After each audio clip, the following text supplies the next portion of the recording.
Vamos a grabar.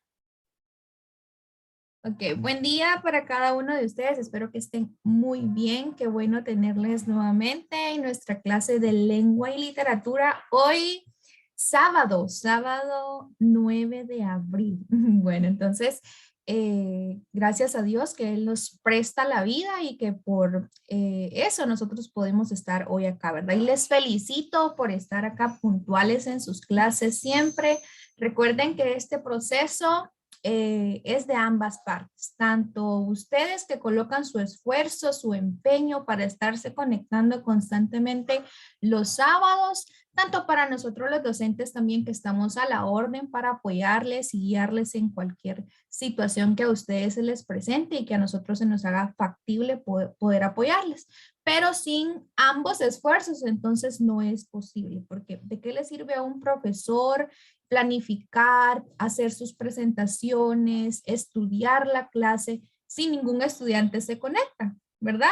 ¿Y de qué serviría que si todos los estudiantes están puntuales, conectados con sus temas leídos y el profesor no entra a la clase, ¿verdad? Entonces, es de ambas partes que tiene que haber un esfuerzo y por eso les felicito el que ustedes estén acá porque eso demuestra interés por parte de ustedes para seguir aprendiendo. Entonces, vamos a dar inicio a nuestra lección de hoy.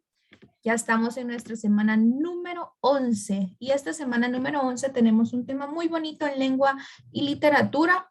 Recuerden que nuestros temas son secuenciales, ¿sí? Lo que vimos la semana pasada nos va abriendo paso para ver lo de la siguiente semana, lo que vemos hoy, la próxima semana. Entonces, el perdernos una clase nos va a dejar un poquito quizá desubicaditos. Por eso es importante que no faltemos a ninguna clase. Bueno, antes de pasar directamente al tema y que ya yo vaya dando participaciones y que vayamos haciendo juntos la clase de hoy, les voy a compartir un link en el chat.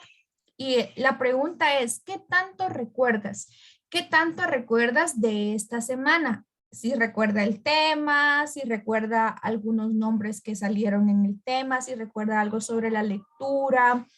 Las palabras que ustedes recuerden y que hagan referencia a lo que corresponde a la semana 11, entonces son esas palabras que va a colocar en este espacio que les van a aparecer. Entonces, esta plataforma ya la hemos utilizado, se llama Mentimeter. Ustedes van respondiendo y aquí vamos a ir haciendo una nube de palabras, una nube de ideas conforme ustedes vayan dando sus respuestas. Entonces, ya las estamos esperando. Esta es nuestra nube de palabras. ¿De qué tanto recuerdas de la semana 11?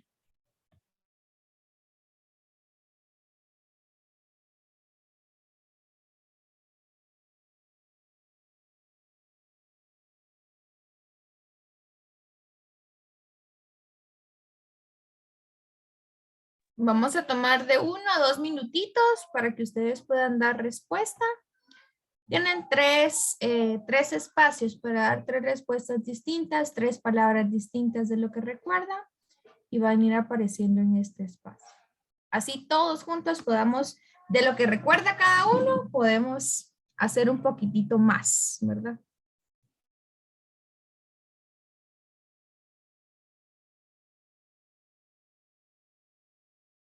Si les pregunta por un código, es el que aparece aquí en la parte de arriba. Ustedes me dicen si han tenido algún problema para ingresar o si ya ingresaron.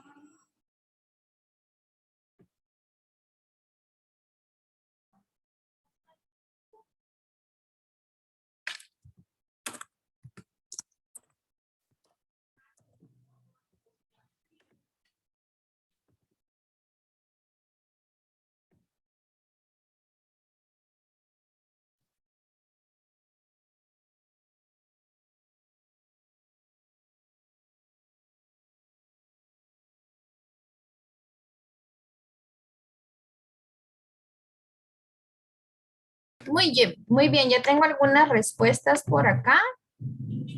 Ya lo voy a compartir dentro de un momentito, solo voy a esperar que lleguen más. Muy bien, gracias por sus respuestas. Ajá, muy bien.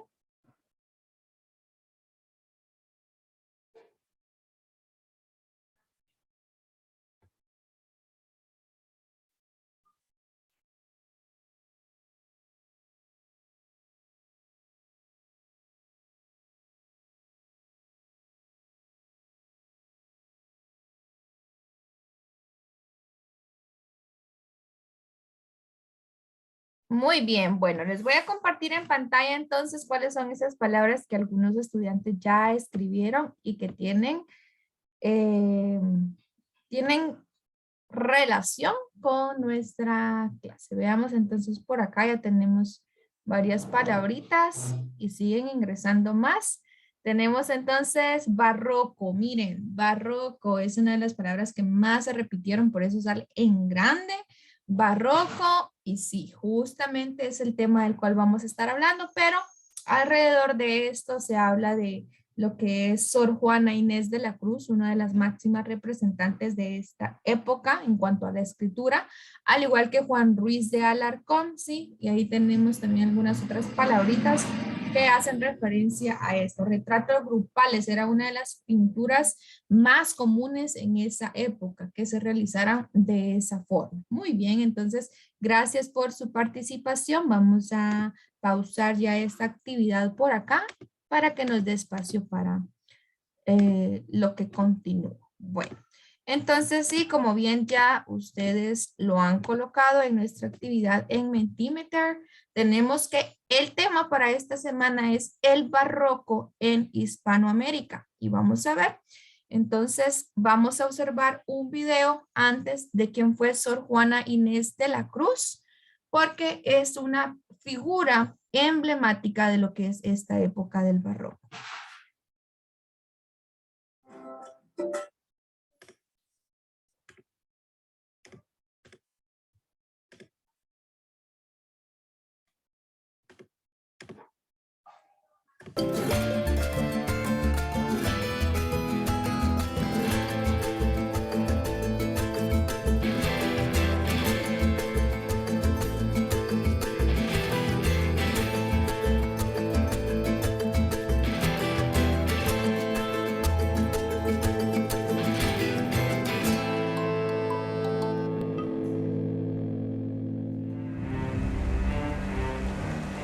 Nueva España, siglo XVII. Había pasado más de un siglo desde la conquista de Tenochtitlán por los españoles. La Iglesia Católica ejercía dominio absoluto sobre la moral, y cualquiera que cometiera faltas contra ella tendría que responderle a la Inquisición. Se consideraba innecesario que una mujer fuese culta. Las insistencias de Sor Juana Inés de la Cruz desafiaban a la Iglesia, por ser mujer, por ser monja y por escribir versos profanos. En un siglo donde los que escribían eran hombres y los que leían también, Sor Juana fue una intrusa ilustre. Doña Isabel Ramírez, de ascendencia andaluza, y don Pedro Manuel de Asbaje y Vargas, quien se cree era vasco, nunca se casaron. Tuvieron 3 hijas, María, Josefa y Juana. Juana Inés se convirtió en gran lectora al descubrir la biblioteca de su abuelo. Su vida fueron los libros. Supe leer en tan breve tiempo que ya sabía cuando lo supo mi madre. Oí decir que había universidad en México y empecé a matar a mi madre con ruegos de que mudándome el traje por uno de hombre me enviase. La mandaron a la Ciudad de México, a casa de su tía, hermana de su madre, a fin de que ella pudiera seguir teniendo la oportunidad de aprender. Juana Inés entra muy joven a la corte de los virreyes novohispanos como dama muy querida de la señora virreina. A mí me encanta cómo Leonor Carreto se expresaba de Juana y le decía mi muy querida. Yo creo que le fascinó esta muchachita que sin duda ya era genial. Y en el contexto de esa corte pudo desarrollar su labor literaria. En el mundo en el que ella vive había 2 opciones para las mujeres, o el matrimonio o el convento. Entréme religiosa porque para la total negación que tenía el matrimonio era lo menos desproporcionado y lo más decente que podía elegir. A las mujeres se les consideraba menores. Siempre tenía que haber alguien que vigilara sus pensamientos. Sor Juana tuvo varias actividades, pero en un momento la superiora la castigó y la mandó a la cocina. Pues son famosos los platillos que ella hacía o descubrió. Si Aristóteles hubiera guisado, mucho más hubiera escrito. Y mejor. Sor Juana, justamente por haber escrito y pensado como lo hacía, generó muchísimos enemigos, porque cuestiona un mundo, porque cuestiona una forma de pensamiento y un dogma. Soy por ventura hereje. Y si lo fuera, Había de ser santa pura fuerza. El arzobispo mandó quemar libros. Es por eso que la virreina María Luisa, al partir para España, se llevó consigo los manuscritos de Sor Juana para salvaguardarlos. Estaba en contra de que Sor Juana se volviera tan famosa. En perseguirme, mundo, ¿qué interesas? ¿En qué te ofendo cuando solo intento poner bellezas en mi entendimiento y no mi entendimiento en las bellezas? Cuando la inundación castálida llega y se difunde en la Nueva España, me parece evidente que justamente por la cantidad de poesía profana que hay en él, subieran las críticas y las censuras a Sor Juana Inés de la Cruz.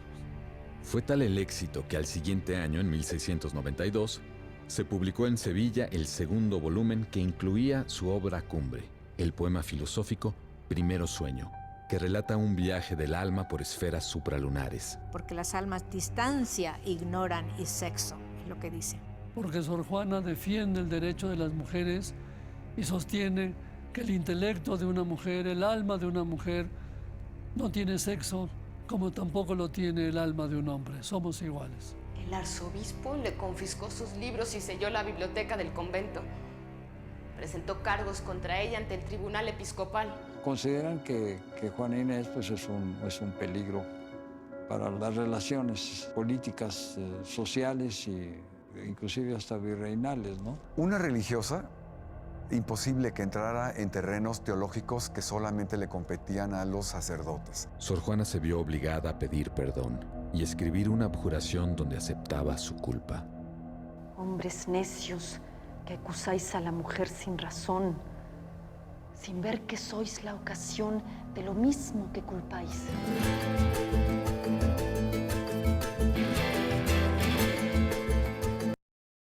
Bueno, definitivamente en este video pudimos observar un poquito de lo que fue la vida de Sor Juana Inés de la Cruz, una representante de la literatura barroca muy importante y que seguramente ustedes ya la han escuchado, y si no, pues en nuestro libro tuvimos al inicio un encuentro con un fragmento adaptado de lo que ella, de toda la literatura que ella escribió. Entonces, ¿qué podemos obtener de esto para crecer nosotros en valores? Metas a corto plazo. Sor Juana Inés de la Cruz tenía muchos sueños, sueños por los cuales luchó, independientemente que en esa época a la mujer no se le veía como ahora se nos ve, sin derechos en ese tiempo, no podían estudiar, no podían leer.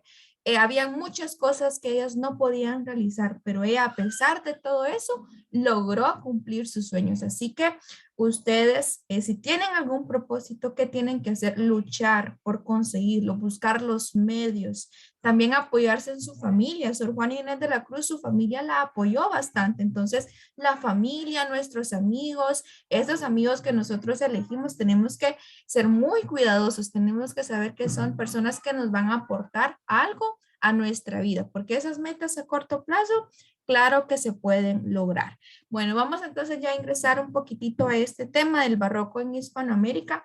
Esto surge tras la conquista, ¿sí? Y se establece entonces en el continente americano la vida de corte con más tiempo para la educación y el refinamiento. Estos fueron dos aspectos que se empezaron a dar bastante en este tiempo después de la conquista. Y en el siglo XVII se presentan entonces las primeras manifestaciones de lo que es este movimiento llamado barroco en las colonias de América.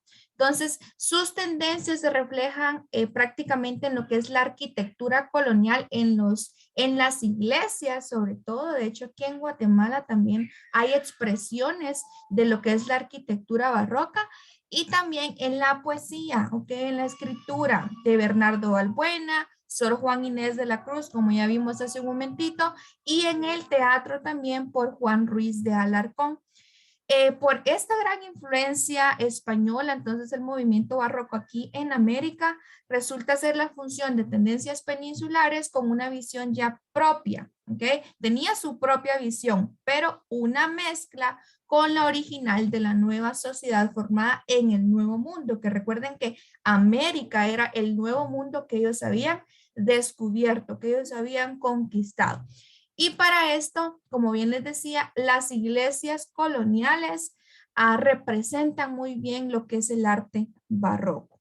Vamos a leer 3 características del arte barroco y quiero que me vayan ayudando, por favor. Tenemos la primera, que es el dinamismo, la segunda, que es la gran decoración, y la tercera, que es el contraste. Recuerden que esto es en cuanto al arte. Vamos a ver quién me ayuda con la primera, que es el dinamismo, dándole lectura, por favor. Gracias, Fabiola.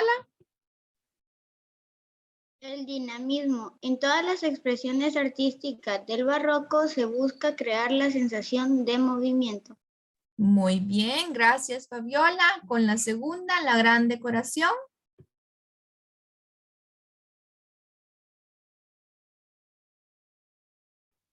Vamos a ver quién me quiere apoyar con la lectura. Vamos a ver, Helen, la escuchamos, y Adriana con la última. La gran decoración. El arte barroco utiliza muchos adornos para buscar una unidad que resulta en la suma de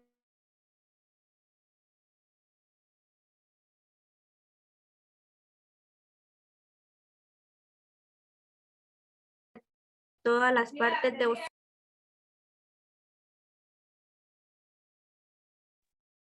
Muy bien, de todas las partes en un solo motivo. Gracias, Helen. Y escuchamos a Adriana con la última, que es el contraste. El contraste une opuestos en una misma obra, luz y sombra, lo bello y lo grotesco, lo ideal y lo real, lo serio y lo trivial. Muy bien, gracias, Adriana.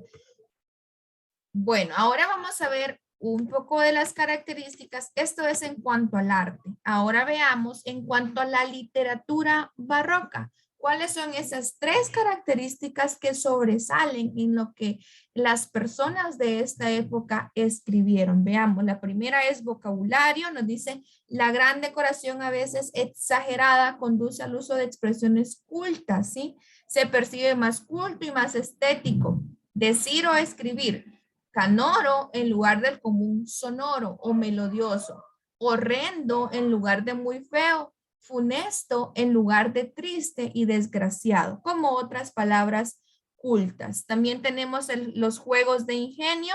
Escritor y lector entran en un juego dinámico en el que el escritor reta al lector a lograr el entendimiento de su texto, es decir, viene implícito, ¿verdad? No es que vienen las ideas claras, sino que es, te presento esta parte y vamos a ver si tú comprendes, si tú entiendes el texto. Entonces el lector tiene que descifrar lo escrito si quiere encontrar realmente el sentido de la lectura. Y este ingenio se necesita tanto para escribir como para leer. Entonces, tanto para el escritor como para el lector. Y la última característica de la literatura barroca es que es el juego de contraposiciones, es constante, es decir, van de un extremo a otro. Y aquí tenemos unos ejemplos muy claros. Vean, Feliciano me adora y le aborrezco.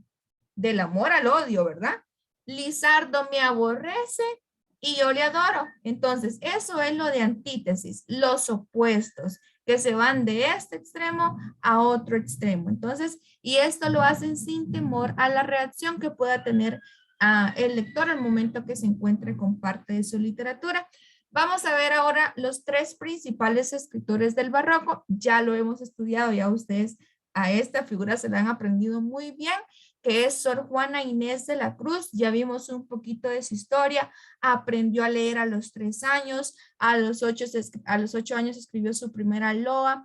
Era una joven brillante, inteligente, hermosa e incluso tuvo su relación con el virreinato en México, ¿sí? Movida por la fe católica, se convirtió en religiosa y abogó bastante por el derecho de la mujer a la educación. También tenemos a Bernardo de Balbuena. Él es nacido en España, pero vivió desde pequeño en el virreinato de Nueva España en México. Se ordenó como sacerdote.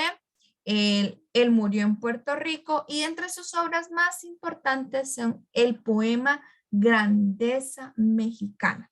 ¿Y de qué trata este poema? Habla sobre la riqueza y el refinamiento de justamente ese lugar donde él residía. Entonces, tiene muchas obras famosas también.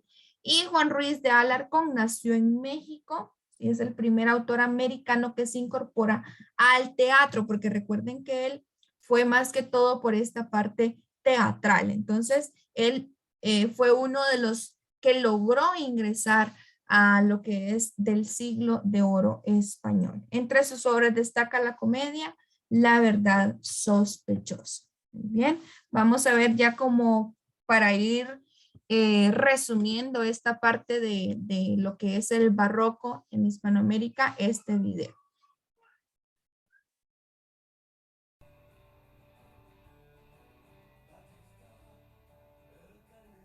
El siglo XVII está marcado por la decadencia y la crisis económica.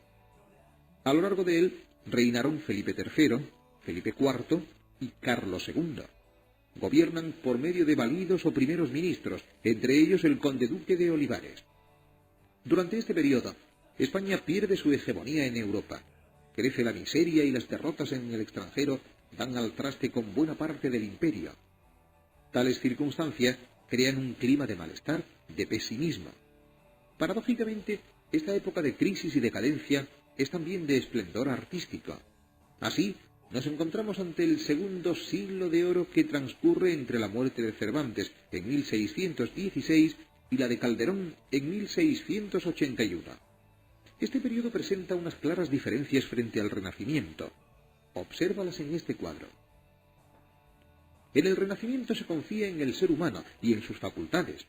En el Barroco, en cambio, se cae en el pesimismo como consecuencia de la decadencia. El lenguaje empleado durante el Renacimiento es natural y selecto. En el Barroco se aproxima a la artificiosidad. La elegancia ya no es espontánea, sino artificial y complicada. Durante el Renacimiento, el arte es estático, sereno, con la naturaleza en reposo. Durante el Barroco se vuelve dinámico y retorcido. De esa serenidad de la etapa renacentista se deduce un equilibrio entre fondo y forma, y del mismo malestar barroco se evidencia esa ruptura.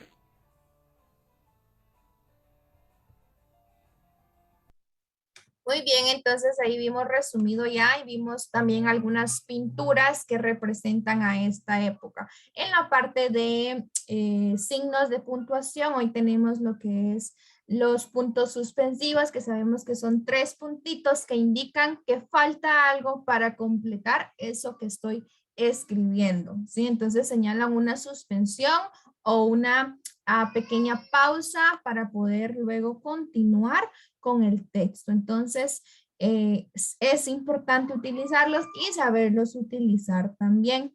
Y también teníamos que la autobiografía, la semana pasada vimos la biografía y ahora es la autobiografía, es de la propia vida, es una narración en retrospectiva que hace una persona sobre su propia existencia, por eso se llama auto, porque yo mismo estoy viendo qué ha pasado en mi vida para poder plasmarlo. Entonces, en este tipo de escrito, el autor, el narrador y el protagonista resultan ser una misma persona. Bueno, nos vamos a ir quedando por acá porque ya nuestro tiempo se ha acabado y ya está la otra profesora también en la sala de espera, así que les voy a pedir por favor que enciendan su camarita.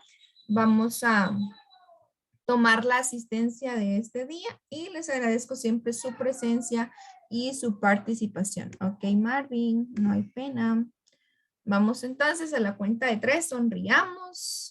1, ok, Josué, 2 y 3. Muy bien, voy a tomar otra porque como bien saben no salen todos en la misma. Entonces voy con la otra parte a la cuenta de 3. 1, 2 y 3. Listo, ahí está. Muchísimas gracias, chicos. Entonces, nos vemos al ratito, primero Dios, con la clase de inglés.